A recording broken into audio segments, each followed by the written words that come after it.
See, the way the question is asked and also the way normally it's addressed is, people think there is something called as negative thought and positive thought.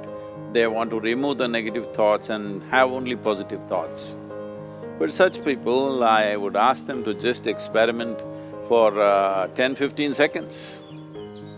Let them forcefully remove one thought from their mind. For example, next 10 seconds, just don't think of a monkey.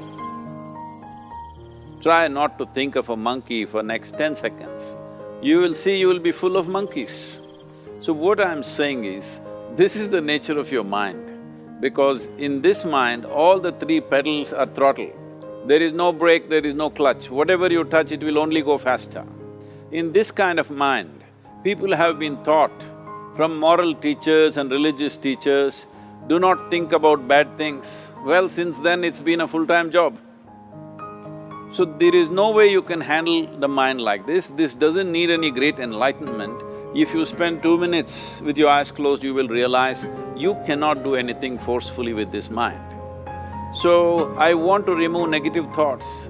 Do not ever go in this direction, because what you want to remove will become your quality. Always you will be on it. So what should I do? The thing is this, without understanding the fundamental mechanism of this mind, because our mind, human mind, is the most sophisticated computer on the planet. Even all the supercomputers have come out of this. When this is the case, is it not important that we understand the mechanics of how it functions? One simplistic aspect of how it functions is, there are no subtractions and divisions in our mind. There is only addition and multiplication. If you try to do something with it, it will say one more. If you try hard, it will multiply into many more. In this mind, you don't try to identify what is positive, what is negative and try to remove it. First of all, one needs to understand, this mind of yours, this body of yours is supposed to serve you. The life that you are is important. Body and mind are vehicles that must serve us. If you sit in a vehicle, it must go where you want to go. If it goes to its own destination, what is the point of such a vehicle? It's just a nuisance. Right now, most human beings are unfortunately experiencing this fantastic possibility of human mind as a nuisance, as a troublesome thing. Well, this is the most beautiful thing you have. It's just that you need to pay little attention as to how it functions. One simple thing is this. First and foremost process is, that's why we put out this process called Isha Kriya. This is to distance yourself from your physiological and psychological process. There is something called as you which exists.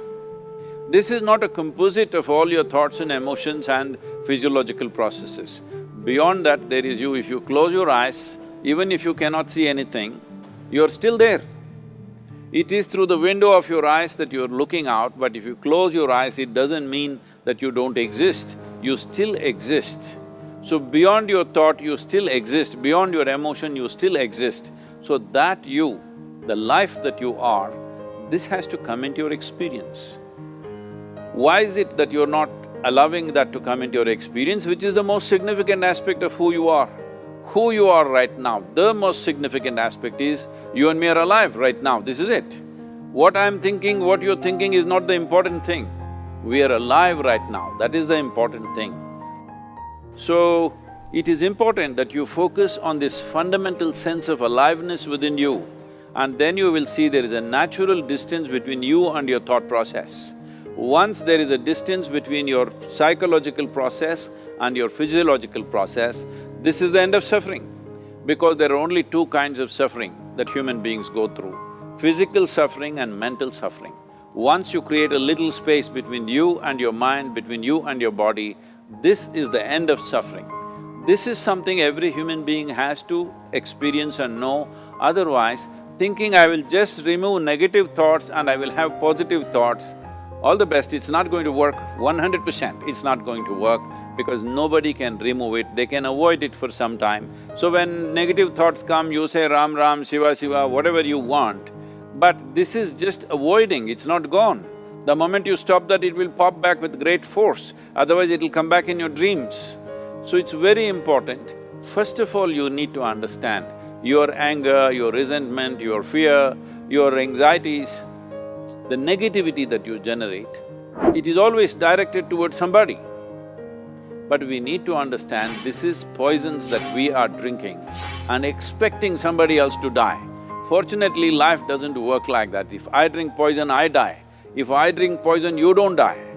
So, we need to understand this. When I say poison, today you can have yourself chemically analyzed. Right now, what is your blood work, what it says? 5 minutes of intense anger, check your blood work and see, there will be lots of negative elements in it, literally you're poisoning yourself. So, do you want to poison yourself? Definitely not. Now the very question is coming from certain helplessness, what shall I do? Don't do anything, just sit back and just concern yourself with something which is a life process. Maybe your heartbeat, maybe your breath, maybe just a sensation of being alive. Depending upon how sensitive or how perceptive you are, accordingly, find something. It could be a sensation in the body, it could be breath, it could be heartbeat, it could be anything, something which indicates life to you. Just pay attention to that for some time. Slowly you will see there is a distinction between what is you and what you have gathered, which includes both your physiological and psychological possibility or mess, whatever you made out of it.